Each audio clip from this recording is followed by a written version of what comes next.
स्वागत है दोस्तों आप सबका। आज के इस वीडियो में हम चर्चा करने जा रहे हैं गांधीवाद।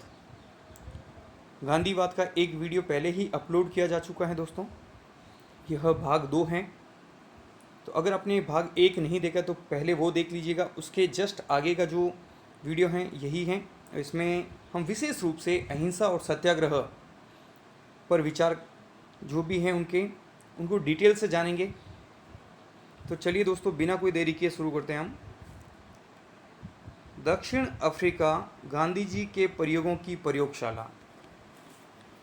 गांधी जी ने जितने भी विचार दिए हैं, जितने भी प्रयोग किए हैं अपने वैचारिक जीवन में कहें या निजी जीवन में कहें या सार्वजनिक जीवन में कहें, उन सब की जो सबसे बड़ी प्रयोगशाला थी, क्योंकि उन्होंने सबसे पहले जो प्रयोग किए हैं अपने सार्वजनिक जीवन में वो दक्षिण अफ्रीका में किए थे। इससे क्या हुआ? इससे उनकी चेतना का विकास हुआ दोस्तों। उनकी समझ बढ़ी।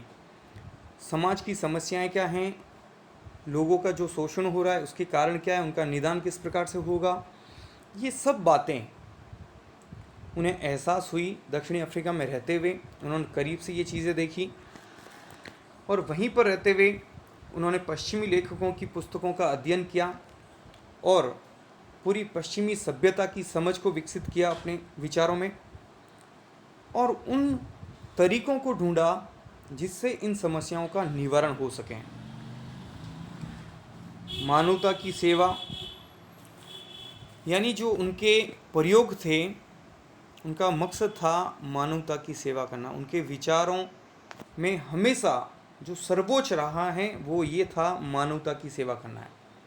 इसी के लिए उन्होंने सारी चीज़ें की, सारे कार्यक्रम, सारे जो भी उनके विचार थे वो इसी से प्रेरित थे।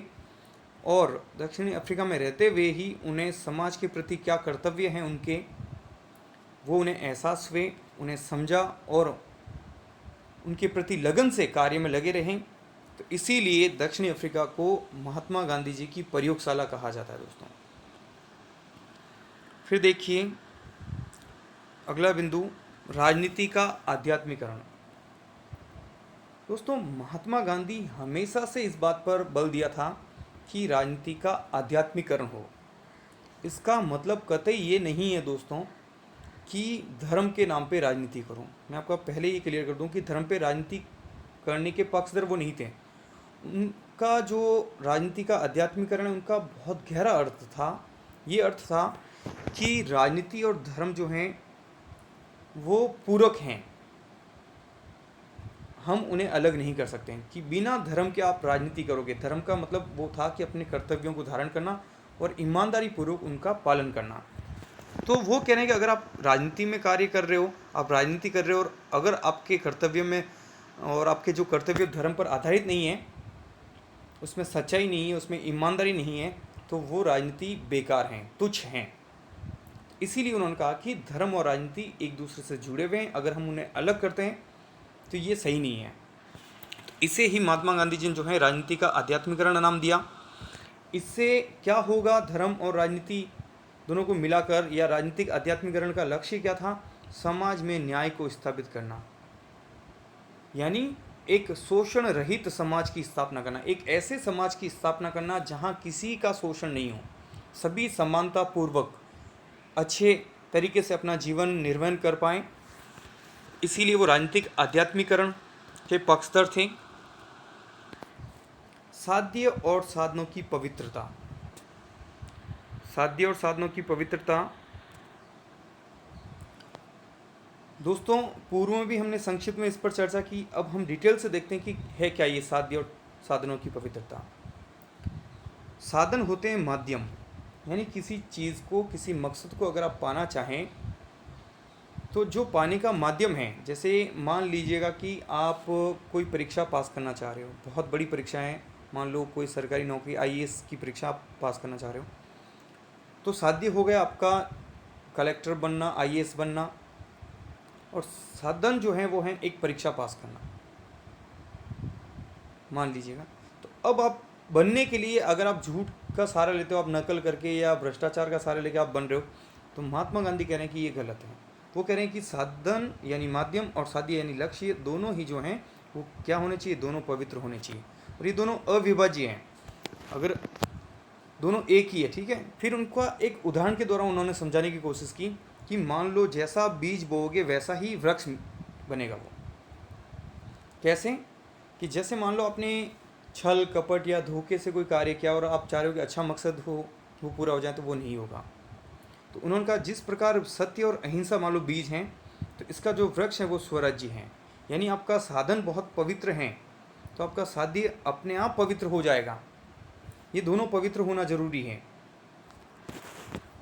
तो इसके लिए उन्होंने छल कपट हत्या या पशु बल का सहारा जो भी लेते हैं हम, चाहे अच्छे लक्ष्य के लिए भी, तो वो गलत है। इसको उन्होंने गलत ठहराया कि ये सही नहीं है।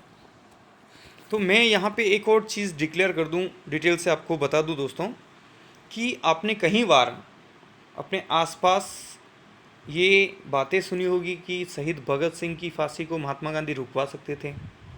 शहीद भगत सिंह और जो अन्य क्रांतिकारी थे उनकी विचारधारा और महात्मा गांधी की विचारधारा में एक फ़र्क था। महात्मा गांधी उनकी विचारधारा से असहमत थे।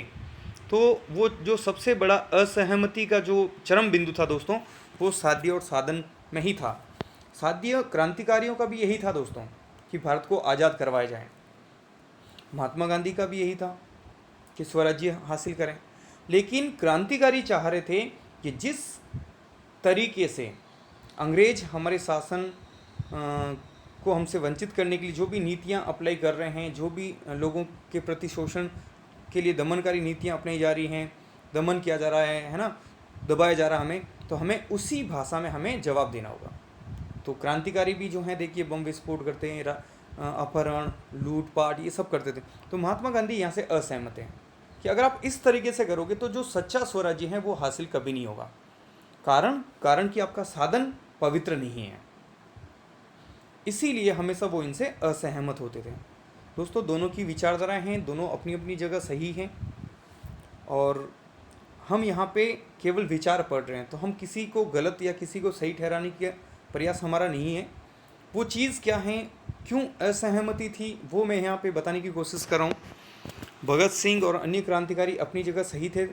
महात्मा गांधी अपने वैचारिक दृष्टिकोण से अगर हम समझें उन्हें बहुत बारीकी से, तो वो भी अपनी जगह सही रहे हैं हमेशा।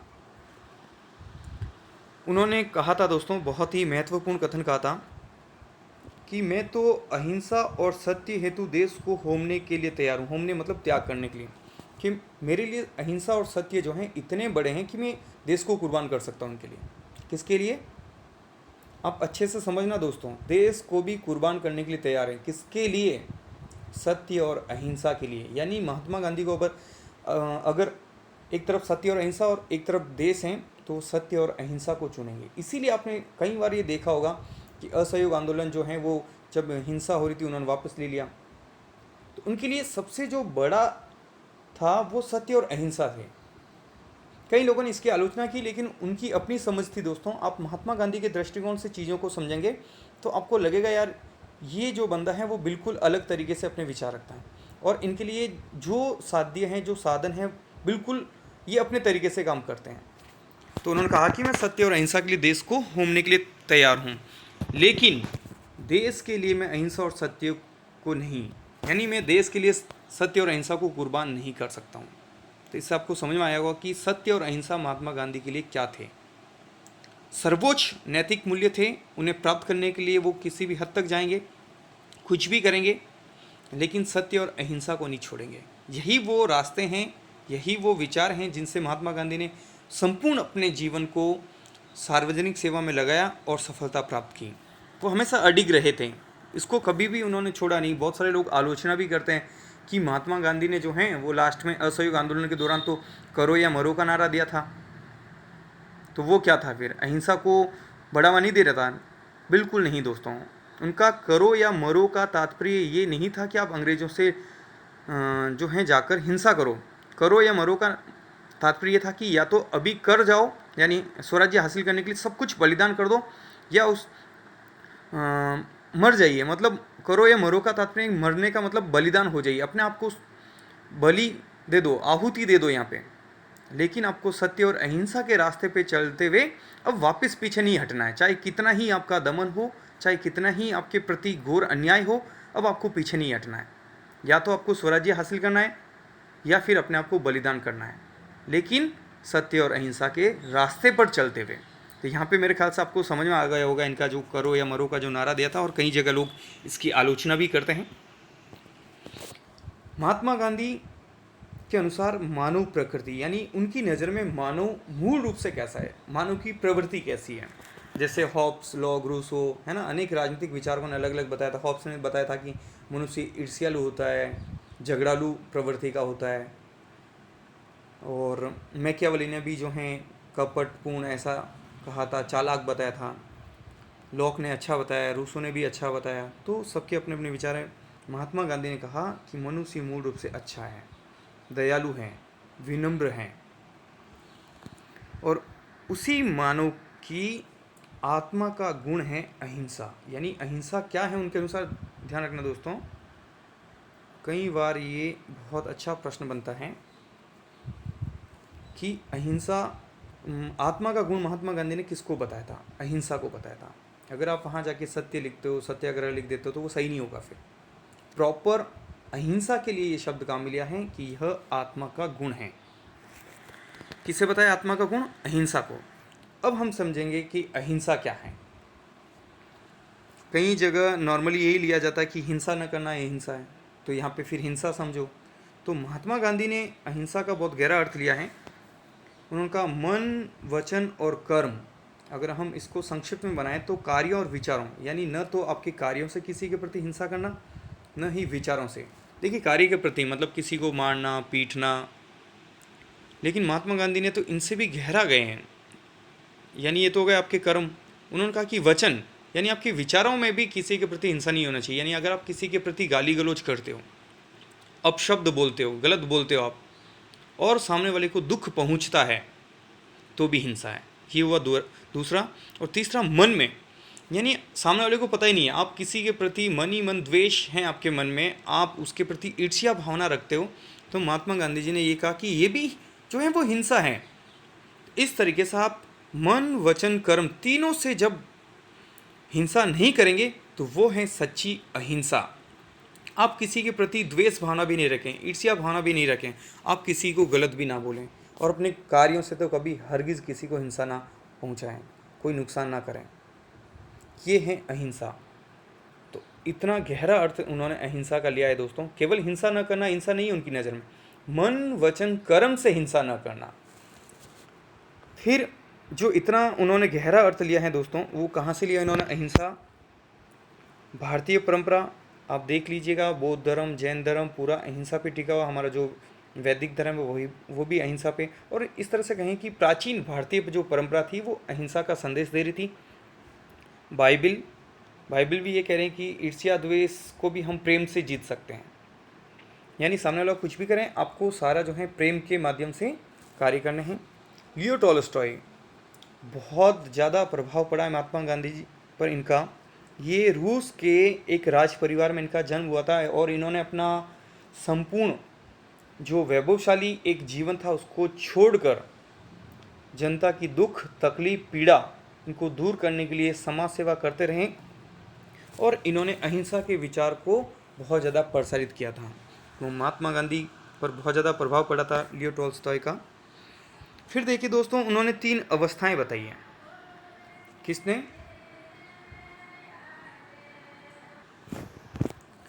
महात्मा गांधी ने अहिंसा की 3 अवस्थाएं बताई थी कि 3 तरीके की अहिंसा होती है। पहली अवस्था जो उन्होंने बताई वो जागृत अवस्था है। ये सबसे बेस्ट पोजीशन है, सबसे अच्छी अवस्था। और महात्मा गांधी ने इसे वीर पुरुषों की अहिंसा कहा कि आपके सामने अन्याय हो रहा है, आपका दमन किया जा रहा है, लेकिन फिर भी आप हिंसा का रास्ता नहीं अपनाते हो, पूरे वीरता के साथ और बहादुरी के साथ आप इसका सामना करते हो और अहिंसा पर टिके रहते हो, तो ये है जागृत अवस्था। दूसरा है औचित्यपूर्ण अहिंसा, यानी कभी कभार आप एक नीति के रूप में अहिंसा का पालन करते हो कि आपके सामने विकल्प होते हैं और आपने कभी हिंसा का रास्ता अपना लिया, कभी आपने अहिंसा का रास्ता अपना लिया, तो इसे औचित्यपूर्ण अहिंसा का कि जहाँ सही है वहाँ आप अहिंसा का पालन कीजिएगा। असहाय व्यक्तियों का निष्क्रिय प्रतिरोध, यानी जो लोग मान लो कि दुर्बल है, कमज़ोर हैं, पीड़ित हैं, शोषित हैं, अपनी निर्बलता के कारण अगर वो अहिंसा का पालन करते हैं, तो हालांकि जागृत अवस्था से थोड़ी कम स्तर की है, ये उतनी अच्छी नहीं है जितनी जागृत अवस्था वाली है, लेकिन फिर भी अगर इसका पालन सच्चाई और ईमानदारी से हो तो यहाँ पर भी अपने लक्ष्यों को हासिल किया जा सकता है, ये भी अच्छी है। और तीसरी जो अवस्था बताई है कायरों की अहिंसा, यानी मान लीजिएगा कि आपका सामना 4 लोगों से हुआ, 4 सामने जो हैं ऐसे लोग हैं जो आपको परेशान कर रहे हैं। अब वहाँ पे आप कह रहे हो कि मैं तो अहिंसा का पालन कर रहा हूँ, बल्कि अहिंसा का पालन आप बहादुरी के लिए नहीं कर रहे हो। आपको लग रहा है कि यहाँ अगर मैंने कुछ किया तो यहाँ पे पिटाई हो सकती है, यहाँ पे मेरा नुकसान हो सकता है, इसलिए चलो, यानी कहने का मतलब एक ढोंग भरी अहिंसा का पालन जब करते हैं तो महात्मा गांधी ने इसे कायरों की अहिंसा कहा। और यहाँ तक कहा कि आप ऐसी अहिंसा का पालन ना करें, इससे तो बेहतर आप हिंसा करें। इसका समर्थन महात्मा गांधी ने कभी नहीं कहा कि इससे अच्छा तो मैं हिंसा का समर्थन करूंगा, आप ऐसी अहिंसा का पालन ना करें। यानी डर भय के कारण अगर आप अहिंसा का पालन करते हैं तो ये बिल्कुल गलत है। तो 3 अवस्थाएं बताई उन्होंने। तो ये तो था दोस्तों अहिंसा। अब हम देखते हैं सत्याग्रह। क्या है सत्याग्रह और इसकी उत्पत्ति? तो सत्याग्रह की सबसे पहले उत्पत्ति अगर हम देखते हैं तो दक्षिण अफ्रीका में। महात्मा गांधी ने इसको कब स्वीकार किया, कब अपने जीवन में उतारा? दक्षिण अफ्रीका में। विंसेंट सीएन ने तो ये कहा कि ये सर्वोच्च आविष्कार है, सर्वोच्च उत्पत्ति है। ऐसा एग्जाम में आ सकता है, कॉम्पिटिटिव एग्जाम में भी ऐसा पॉसिबल है दोस्तों, कि महात्मा गांधी की जो सत्याग्रह की उत्पत्ति है उसे सर्वोच्च आविष्कार किसने बताया था? विंसेंट सीएन ने। अब देखते हैं इसका अर्थ। अर्थ है 2 शब्दों से बना है ये, सत्य प्लस आग्रह, यानी सत्य पर दृढ़ रहना। यानी आपको जब पता है कि ये बात सही है, सच है, और फिर भी उसके खिलाफ अन्यायपूर्ण तरीके से व्यवहार हो रहा है, तो आप अपने व्यवहार पे डटे रहिए और ये कहिए कि ये बात सच है और मैं इस पे अड़ा हुआ हूँ। किसके खिलाफ सत्य पर दृढ़ रहना? बुराई और अन्याय के प्रति। इससे क्या होगी? फाइनली महात्मा गांधी कह रहे हैं कि इससे सत्य की जीत होती है।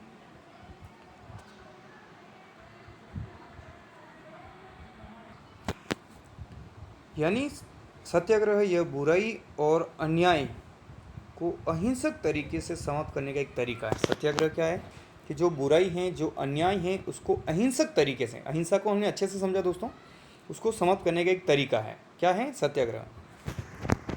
और जब आप सत्याग्रह का पालन करते हो, सत्य पर डटे रहते हो, तो उस दौरान हिंसा, भय, मृत्यु, इनसे भी आप विचलित ना हो। यानी आप सत्य का पक्ष लें, उस पर डटे रहिए, चाहे आपको हिंसा क्यों न झेलनी पड़े, चाहे आपको कितना ही डराया धमकाया जाए, यहाँ तक कि आपकी मौत भी निकट हो, तब भी वो रास्ता ना छोड़ें। ये होता है सत्याग्रह दोस्तों। और महात्मा गांधी ने कहा कि इनके बिना सत्याग्रह अधूरा है। यानी सत्याग्रह की शर्तें बोल सकते हैं, ईश्वर में श्रद्धा, यानी आपका ईश्वर में अटूट विश्वास होना चाहिए। आपको ऐसा एहसास होना चाहिए कि मेरा ईश्वर मेरे साथ है और मैं जो रास्ता अपना रहा हूँ वो बिल्कुल सही है, सच्चाई पर चलने वाला रास्ता है। फिर देखिए सत्य और अहिंसा पर अटल विश्वास। आपका सत्य और अहिंसा पर उतना ही विश्वास होना चाहिए जितना कि आपका ईश्वर में विश्वास है। फिर आपका चरित्र, यानी आप अपने कर्म और आपके वचन एक समान होने चाहिए। ऐसा नहीं कि आप बोल कुछ और रहे हो और कर कुछ और रहे हो। तो आपका चरित्र उत्तम हो। अगर आपका चरित्र उत्तम नहीं है तो फिर आप सत्याग्रह का पालन नहीं कर सकते हो। महात्मा गांधी ने इसीलिए वही बातें कही जो उन्होंने अपने जीवन में उतार पाए। उन्होंने ऐसी कोई बात नहीं कही दोस्तों जो उन्होंने अपने जीवन में ना उतारा हो। निर्व्यसनी, यानी किसी प्रकार का नशा ना हो। शुद्ध ध्येय, सत्याग्रह जब आप करते हो तो एक निश्चित और पवित्र लक्ष्य होना चाहिए। ध्यान रखना दोस्तों, लक्ष्य तो होना चाहिए, निश्चित भी होना चाहिए, लेकिन महात्मा गांधी के शब्दों का चयन देखिएगा। पवित्र लक्ष्य, यानी अच्छा लक्ष्य हो, उत्तम हो। हिंसा का त्याग, यानी किसी भी प्रकार का हिंसा आपको नहीं करनी है, चाहे आपके साथ कितना ही हिंसापूर्ण व्यवहार हो जाए, लेकिन आपको हिंसा नहीं करनी है। तब जाके आप सत्याग्रह का सच्चे से पालन कर पाओगे। आप में उत्साह होना चाहिए, धैर्य, सहिष्णुता होनी चाहिए। ऐसा नहीं कि आप जो है कुंठित होकर सत्याग्रह का पालन कर रहे हो, डर के मारे कर रहे हो। आप में उत्साह होना चाहिए और आप में धैर्य भी होना चाहिए कि चाहे कितना ही लेट मुझे मेरे लक्ष्य तक पहुंचूंगा, लेकिन पहुंचूंगा जरूरी है। उत्साह होना चाहिए, सहिष्णुता होनी चाहिए। तो कितने सार्थक विचार थे दोस्तों। अगर ये विचार हम समझें, जितना हम डिटेल से चर्चा करें, देखते जाएंगे कि बहुत ही एक महानतापूर्ण विचार हैं, और उन्होंने सारे ये विचार अपने जीवन में उतारे हैं। इसीलिए बहुत सारे लोग, जो कुछ लोग आलोचना करते हैं, कुछ लोग इसको समर्थन भी करते हैं। तो आप बाहर से जो है विरोध ना करें दोस्तों, आप उन्हें समझिए, तब समझ में आएगा कि जो उन्होंने बातें कही बहुत सार्थक थी, और समय के अनुसार उन्होंने चीज़ें दी थी। सब चीज़ों को समझ बूझ कर, अच्छे से तत्कालीन परिस्थितियों को समझ कर ये चीज़ें या ये विचार उन्होंने दिए हैं। फिर उन्होंने कहा कि ये जो सत्याग्रह हैं यह सर्वव्यापी हैं, यह सर्वव्यापी हैं, यानी ये आप कहीं पे भी कर सकते हो, दुनिया में कहीं पे भी। अगर आप में ये चीज़ें हैं, ये गुण हैं आप में, ये शर्तें आप पूरी करते हो, तो आप सत्याग्रह का पालन कहीं पे भी कर सकते हो। इससे आपको निश्चित जीत मिलेगी। और ये सबके विरुद्ध हो सकता है, केवल सरकार के विरुद्ध नहीं है दोस्तों। यह सरकार के खिलाफ तो हो ही सकता है, इसके अलावा किसी कौम के खिलाफ हो सकता है, किसी जाति के, किसी व्यक्ति विशेष के खिलाफ भी हो सकता है, किसी समूह के खिलाफ, किसी सामाजिक बुराई के खिलाफ भी हो सकता है। यहाँ तक कि जैसे महात्मा गांधी ने अस्पृश्यता का निवारण के लिए उन्होंने जो प्रयास किए थे, उसमें भी उन्होंने सत्याग्रह का पालन किया था।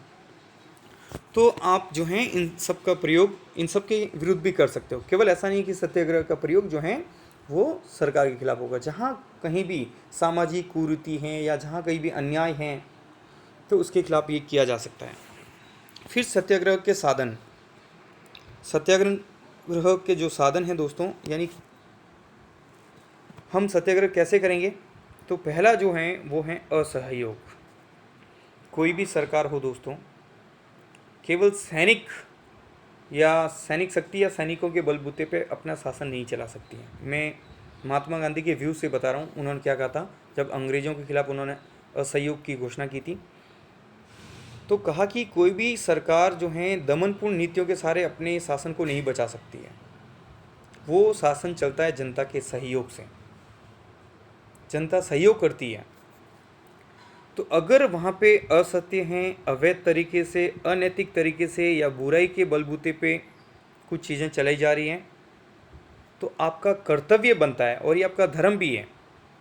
महात्मा गांधी ने कहा ये आपका कर्तव्य है, परम कर्तव्य है, और ये आपका धर्म भी कहता है कि आप उस असत्य, उस अवैध, अनैतिक और उस बुराई के खिलाफ आप असहयोग करें। अब यहाँ पे असहयोग का तात्पर्य है कि जो जिस सहयोग से वो चीज़ें चल रही हैं, वो सहयोग आप बंद कर दो। जैसे आप टैक्स देते हो, गवर्नमेंट चलती है, आप टैक्स ना दें। आप सरकारी मशीनरी में काम कर रहे हो, सरकारी मशीनरी चल रही है, जैसे आप कोई किसी सरकारी पद पर काम कर रहे हो, वो पद आप छोड़ दीजिएगा। यानी सरकार का या पूरी तरह से असहयोग करना, और इसलिए असहयोग करना क्योंकि वो असत्य के रास्ते पे चल रही है, वो बुराई के रास्ते पे चल रहे हैं, अनैतिक तरीकों से चल रहे हैं। और जब तक हमें असहयोग करना, जब तक कि वो अनैतिक तरीके छोड़ ना दें। और ऐसा असहयोग आंदोलन दोस्तों आपने देखा होगा, सन 1920 में महात्मा गांधी ने चलाया था अंग्रेज़ों के खिलाफ, 1 अगस्त 1920 से।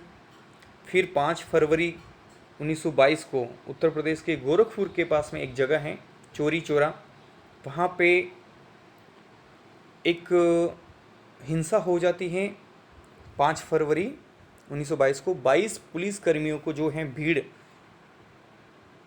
उग्र हो जाती है, और उन पुलिस कर्मियों को घेर कर एक थाने में आग लगा देते हैं कुछ लोग, और इससे 22 पुलिसकर्मी जिंदा जल जाते हैं।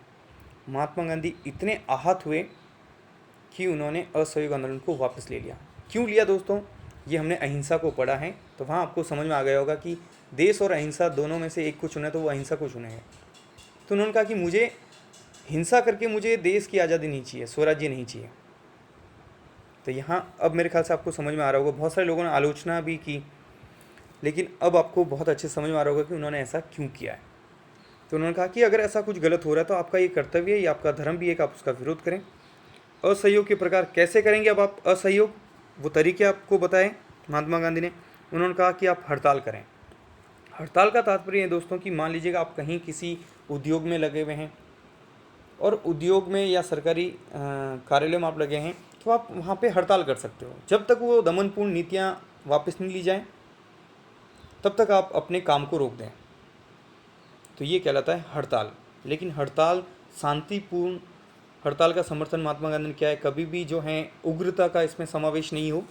सामाजिक बहिष्कार, महात्मा गांधी ने कहा कि ये निषेधात्मक है, ये दंड हैं, ये कार्रवाई है, ये व्यक्ति के खिलाफ हो सकती है, वस्तु के खिलाफ भी हो सकती है। जैसे मान लो कि सरकार के खिलाफ तो है ही है, अगर कोई समाज में कोई व्यक्ति विशेष हैं जो समाज में बदमाशी करता है या नुकसान पहुंचाता है, उसका भी बहिष्कार किया जा सकता है। और जब तक बहिष्कार करें जब तक कि वो समाज के नियम या उनका पालन ना करें।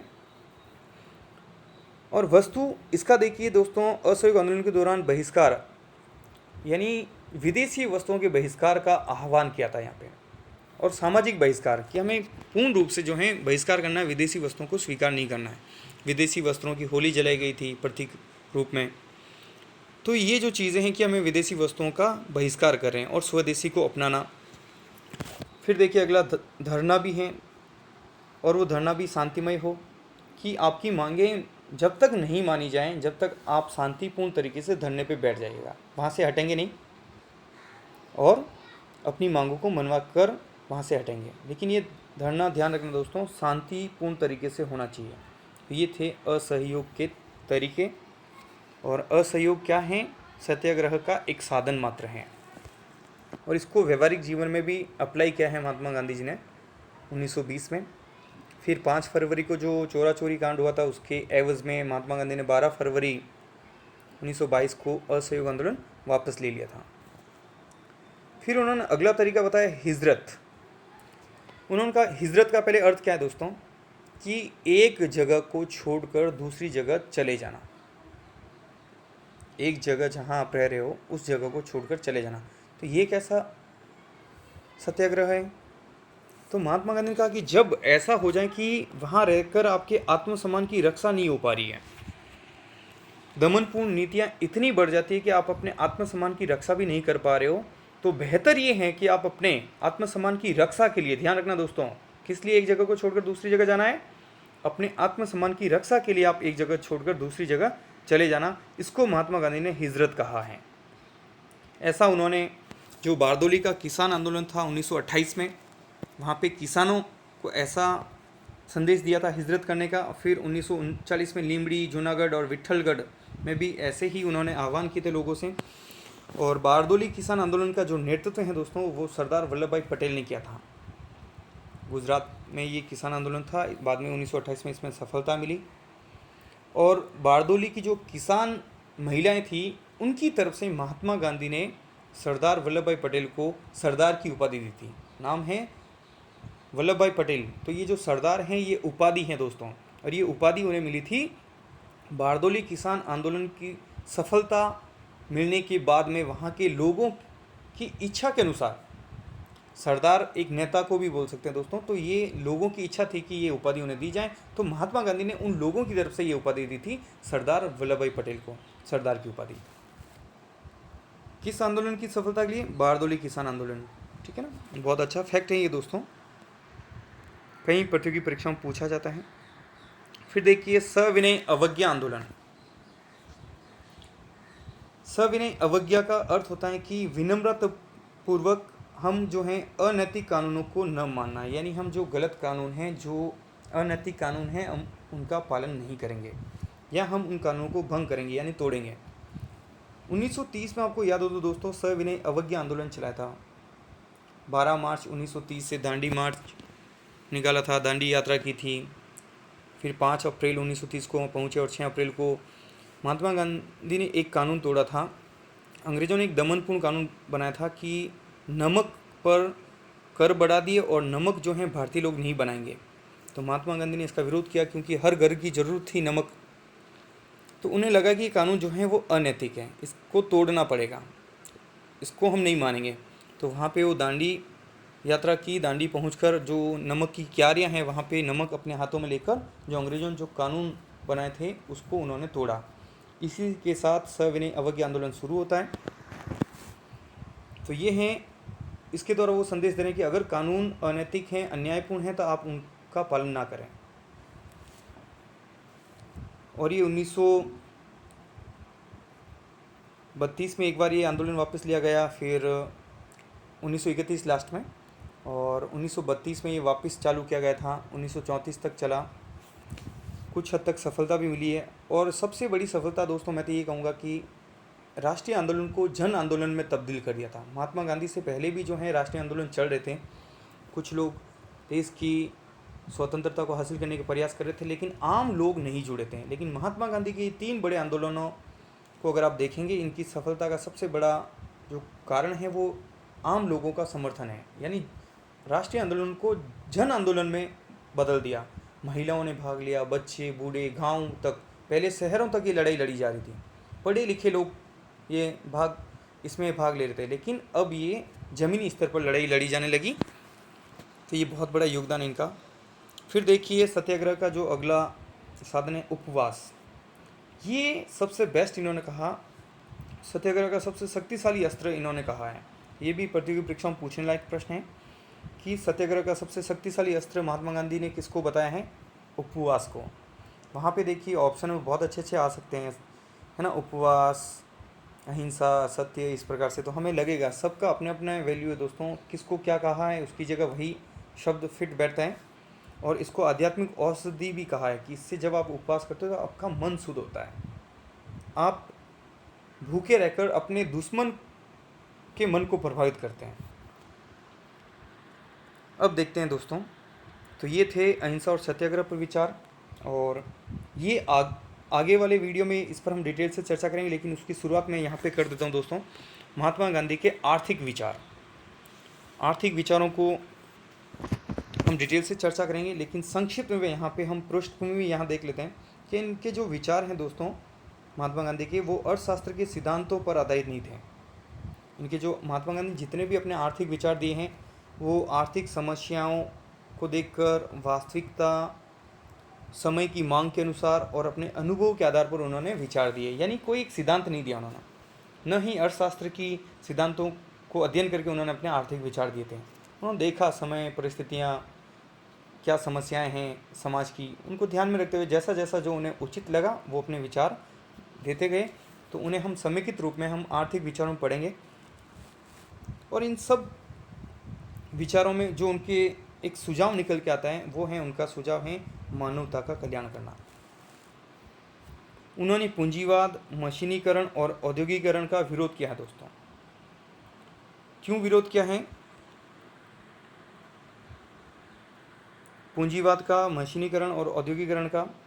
क्योंकि इससे उपनिवेशवाद बढ़ता है, साम्राज्यवाद बढ़ता है। जैसे ईस्ट इंडिया कंपनी यहाँ पे आई, तो उपनिवेश का अर्थ है औपनिवेशीकरण, एक प्रक्रिया दोस्तों जिससे एक मजबूत राष्ट्र किसी दूसरे देश को अपना गुलाम बनाता है, अपना दास बनाता है। जैसे ईस्ट इंडिया कंपनी यहाँ आई और भारत को उपनिवेश बनाया, तो भारत उपनिवेश था, किसका था? ब्रिटेन का।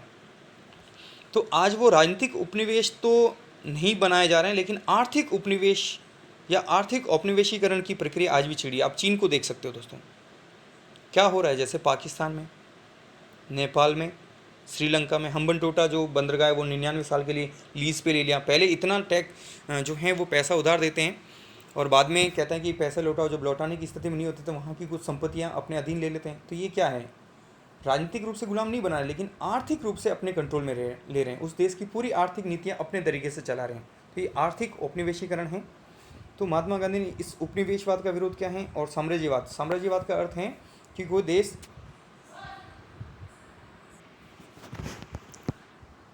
तो उपनिवेशवाद और साम्राज्यवाद इन दोनों का विरोध किया था। साम्राज्यवाद का तात्पर्य है दोस्तों कि अपनी सीमाओं को बढ़ाना। जैसे एक देश है, वह अपनी सीमाओं को लगातार बढ़ाया जाता है, अपने साम्राज्य को लगातार बढ़ाया जा रहा है। वो चाहता है कि पूरी दुनिया उसके कंट्रोल में हो। पहले राजनीतिक साम्राज्यवाद बढ़ाया जाता था, जैसे ब्रिटेन और ये फ्रांस, ये सारे देश। आज अगर चीन अपना आर्थिक साम्राज्यवाद की नीति पे चल रहा है। ये सब इनका विरोध महात्मा गांधी ने सिर्फ इसलिए किया है क्योंकि समस्याओं की जड़ असली यही है। तो फिर इनका सुझाव क्या है, कैसे इन समस्याओं का निदान होगा? तो उन्होंने कहा कि कुटीर उद्योगों की स्थापना करो। कुटीर उद्योगों की स्थापना होगी तो लोग आत्मनिर्भर बनेंगे, और यही उनका मकसद था, स्वावलंबन, आत्मनिर्भरता। तो आज के वीडियो में इतना ही दोस्तों। जस्ट अगले वीडियो में हम आर्थिक जो विचार हैं महात्मा गांधी जी के, वो हम डिटेल से चर्चा करेंगे, राजनीतिक विचारों को डिटेल से चर्चा करेंगे।